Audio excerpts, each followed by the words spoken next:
Welcome back, everyone. Thank you so much for joining us. I'm Dean with Masabizic Gold and Silver. Please remember to like and subscribe to our channel, turn on notifications so you get up-to-date information from us, and remember to share our videos with folks that you think would enjoy them too. Today, as promised, we are looking at the 1909 VDB double die obverse Viva Stanton 1102. Out of the two varieties, like I said in the previous video about the Viva Stanton 1101, this variety is a little bit more subtle, a little bit harder to see. So we're going to be taking a closer look here to really get a sense of what this variety really is all about.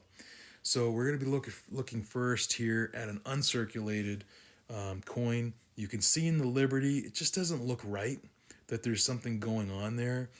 In God We Trust, there doesn't really seem to be any doubling. I know on this coin there is some nice toning, which is nice to look at. And then in the 1909 year, again, there just something doesn't look quite right, but it's very subtle.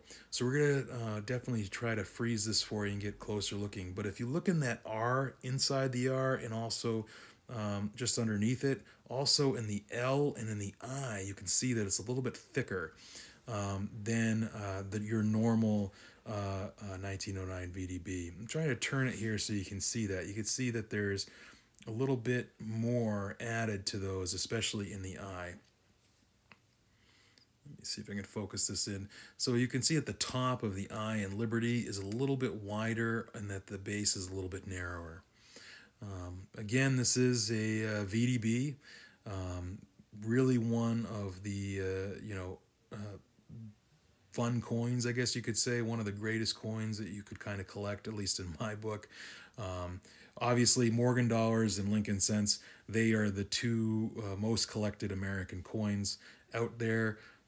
But again, really, I love this coin, and I had to have it for my collection. As I've said in other videos, 1909 is kind of my jam when it comes to collecting American coins. I love the year. Numismatically, I just think there was such a collision of everything going on. But again, I'll save that for another video. To where I'm going to show you some different 1909s.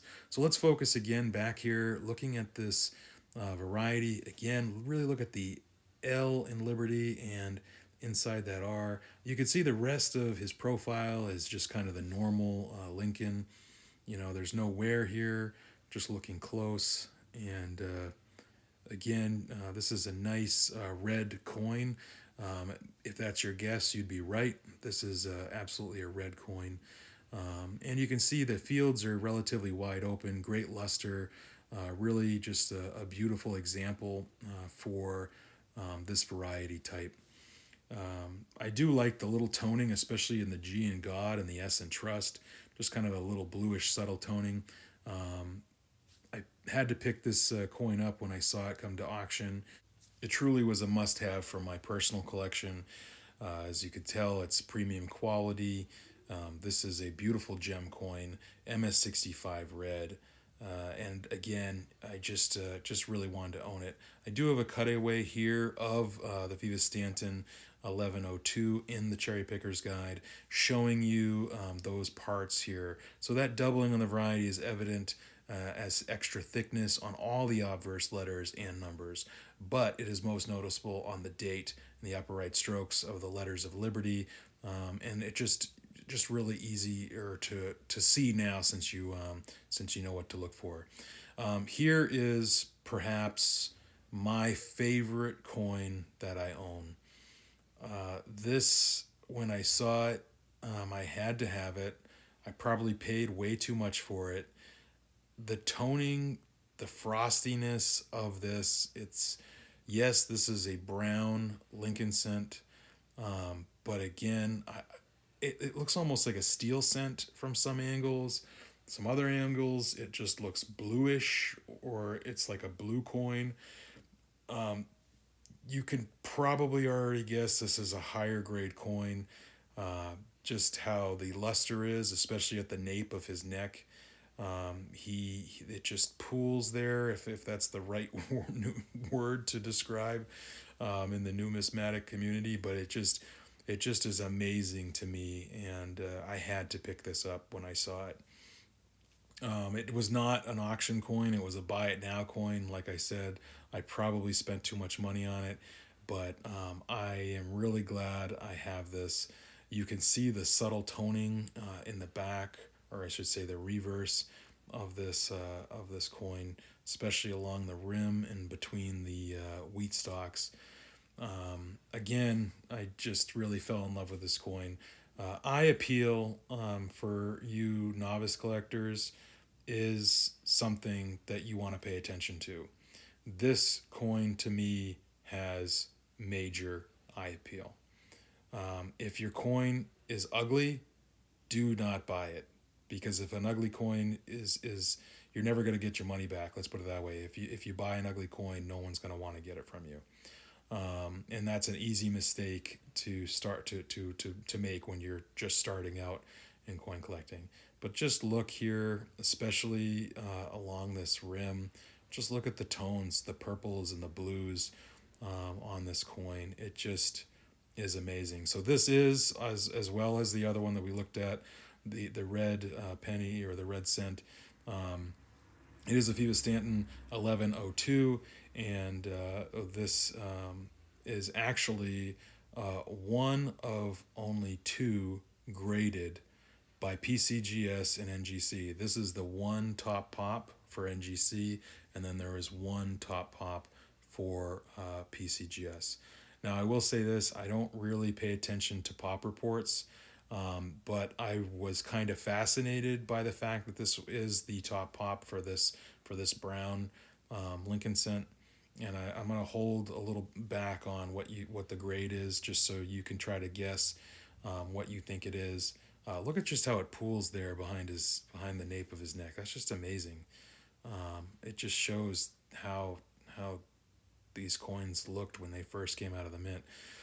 Again, though, this coin was a must for me, and really just beautiful.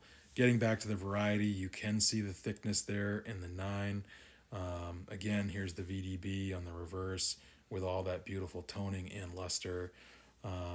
It just, yeah, I'm just trying to get a little closer here, zoom in there. Just the purples, the pinks, the fuchsias, whatever you want to call it, the blues, just all add so much eye appeal to this penny. Now, for many of you, this will be the uglier of the two coins. Some people, I would say the majority of small cent, large cent collectors, well, not so much large cent, I should say, but small cents collectors, especially with the Lincolns, you want them to be red. That's the eye appeal that most people want. They want that red coin. The tone coin lovers like myself and others, they would probably leap to own this coin as well. Like I said, it's different angles. There's just beautiful colors, different angles. It seems so frosty that it looks almost like a steel cent. Here I just am showing you that Liberty again, just freezing it there so you can see in that Liberty the what makes this a variety, that thickening in the eye and the L. And yeah, yeah, I'm sorry. This coin is just just one of my favorites, and I'm excited to share it with you today. Not just because it's a variety, but because it is really a beautiful, beautiful coin. Here again is that thickening in that 9, especially the one furthest to the right in 1909. So again, this is a very subtle variety, but it is a great variety to own, to add to anyone's collection, especially if you are a variety collector. Again, I marvel at the beauty of this coin, and I hope that you enjoy it as well as we're kind of looking at it here. Again, the getting back to kind of those coin collecting basics, talking about eye appeal. Eye appeal is very important, especially when it comes to Lincoln cents. Like I was saying before, most people look for a red Lincoln cent. In this case, this being such a high grade, and if you haven't guessed, this is MS66 Brown. This is one of the reasons why it is the top coin for NGC. So there is only one graded MS66 brown for the Phoebus Stanton 111 or 1102. PCGS also only has one. Here's the true view. Here is the coin itself. I do have to say there seems to be, though, a little nick on it.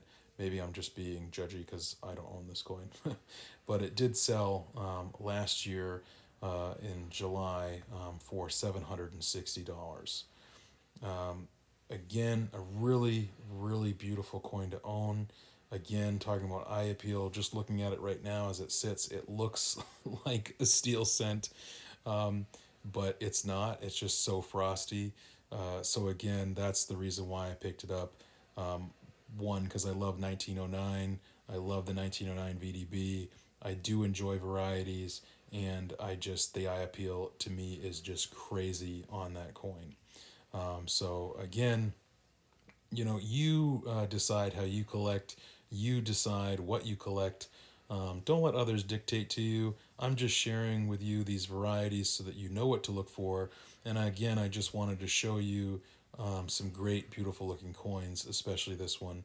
So again, just to remind you on this variety, those thickness in the letters, I'll try to freeze it one more time here for you to see, since it's so subtle. So you can see the thickening, especially a little bit added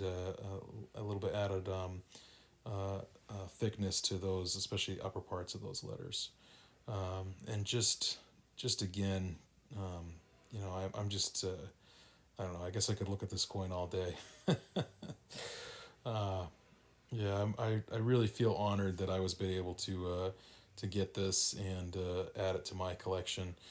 I probably will send it to CAC someday if I actually feel like I can give it up. Here again is that thickness in the nines, especially. You can really see that.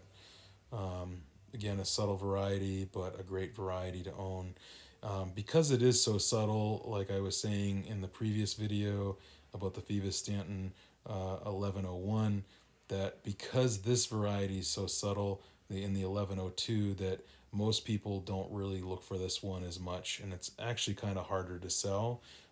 Again, this coin being such high eye appeal, and then this coin being red, that's the reason why I picked these up. One, the variety is a little bit harder to sell because it is way more subtle compared to the other variety. But again, eye appeal is amazing. They want the red, and again, toned coins are beautiful like this one, and a higher grade. So that's why I chose to add both of these to my collection. And again, I would like to send these off someday to CAC. Well, I hope that you all enjoyed today's video. And until we meet again, as always, enjoy.